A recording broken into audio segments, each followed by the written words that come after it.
El ser humano ha luchado durante toda su historia por mantener sus alimentos a salvo de bacterias, hongos y otros factores dañinos. El problema de la conservación de los alimentos ha sido preocupación principal del ser humano durante toda su existencia porque ¿de qué sirve acumular comida, ser previsores, llenar nuestras despensas si la comida se echa a perder, se pudre, se enmohece, se arrancia, se endurece, pierde color y sabor y finalmente resulta imposible de comer? Una buena cosecha o una cuantiosa cacería no son de abundancia a largo plazo si no se conservan. La conservación de los alimentos tuvo una importancia capital para la supervivencia y el desarrollo de nuestra especie, facilitando el paso del nomadismo al sedentarismo, el comercio de alimentos a gran distancia, que más gente tuviera acceso a mejores alimentos y se redujeran las enfermedades transmitidas por estos.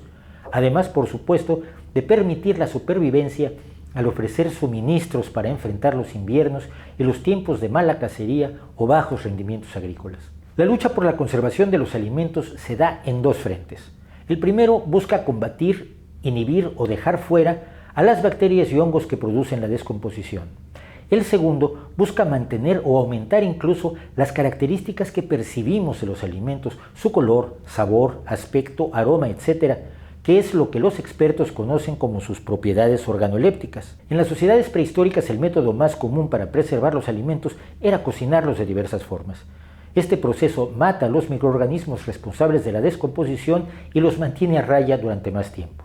Además, nuestros ancestros crearon procedimientos para conservar la carne que seguimos usando, como el ahumado, que es antimicrobiano y antioxidante, el curado con sal, que impide la proliferación de bacterias al deshidratarlas cuando entran en contacto con la sal, y el secado mediante el sol, que al eliminar la humedad del alimento dificulta igualmente la proliferación bacteriana. Otro procedimiento tradicional para conservar los alimentos es la fermentación, como la del vino, los quesos o la cerveza, en la que se somete el alimento a la acción de unos microorganismos concretos, levaduras y mohos, que ocupan el lugar que de otro modo tendrían organismos que descomponen los alimentos. Precisamente este medio ambiente tóxico es el que crean los hongos del genus o grupo de especies Penicillium, al producir la sustancia que llamamos penicilina, un potente antibiótico, y que son los responsables de la preservación de los quesos azules, el camembert, el brie y otros. Las conservas en salmuera, vinagre, alcohol o aceites vegetales, que son líquidos comestibles, funcionan inhibiendo el crecimiento de las bacterias o matándolas, mientras que la conserva de productos cocinados en líquidos con alto contenido de azúcar, como las mermeladas, evita a las bacterias porque tiene una presión osmótica tan elevada que no permite que vivan casi microbios en su interior. Estos sistemas fueron los básicos de la conservación de los alimentos hasta el siglo XVIII, cuando la tecnología empezó a desarrollar nuevas opciones.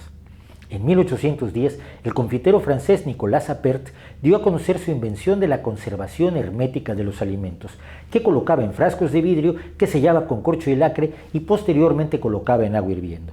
Cambiando los frascos de vidrio por latas metálicas, se obtiene el moderno sistema de enlatado.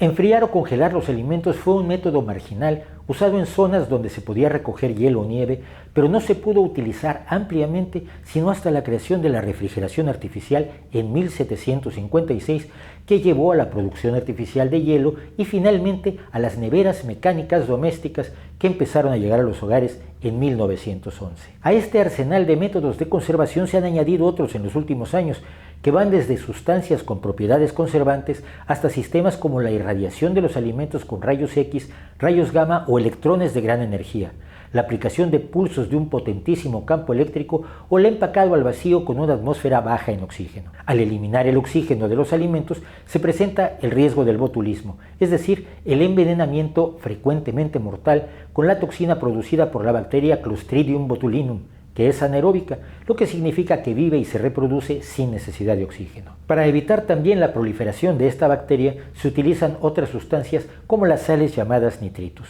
Entre las sustancias que inhiben la actividad de bacterias y hongos se encuentra el benzoato de sodio, una sal que se presenta de modo natural en algunos alimentos y que se añade a otros, especialmente si tienen un pH ácido. La misma función la realizan sustancias como el sorbato de potasio. Los propionatos, por su parte, inhiben el crecimiento de moho en los alimentos horneados, destacadamente el pan y las galletas. Algunas personas y grupos tienen la preocupación de que las sustancias conservantes que se utilizan en la actualidad tengan peligros desconocidos para la salud. Los estudios que se llevan a cabo con estas sustancias tienen por objeto determinar si existe este riesgo y en qué medida. Teniendo presente que nada de lo que consumimos, nada de lo que hay en el universo está totalmente exento de riesgo y todo depende de cantidades, dosis y la delicada relación entre el beneficio y el riesgo. Finalmente, los procesos tradicionales de conservación tampoco están exentos de peligros. Consumidos en exceso, los productos ahumados, curados o salados aumentan el riesgo de cáncer estomacal, además de que el exceso de sal es un riesgo para algunas enfermedades cardíacas y ciertamente las personas con diabetes no pueden consumir productos conservados con azúcar, jarabes o miel. Si bien debemos estar alerta a sus posibles peligros, no podemos olvidar que los sistemas de conservación, tanto los actuales como los que podamos desarrollar, serán esenciales no solo en la lucha contra el hambre, sino en una nutrición de calidad para todos los seres humanos. Nuestra especie no habría prosperado si no hubiera aprendido a conservar sus alimentos, lo cual también juega un papel en su éxito futuro, su desarrollo o su extinción. En 1626, uno de los padres del método científico, Sir Francis Bacon, se propuso experimentar la posibilidad de conservar un ave rellenándola de nieve. Experimento que, escribió Bacon, triunfó excelentemente bien. Sin embargo, en el proceso contrajo una pulmonía que lo llevó a la muerte pocas semanas después como mártir de la ciencia y de la conservación de los alimentos, aunque hay quien dice que esta historia es solo un mito.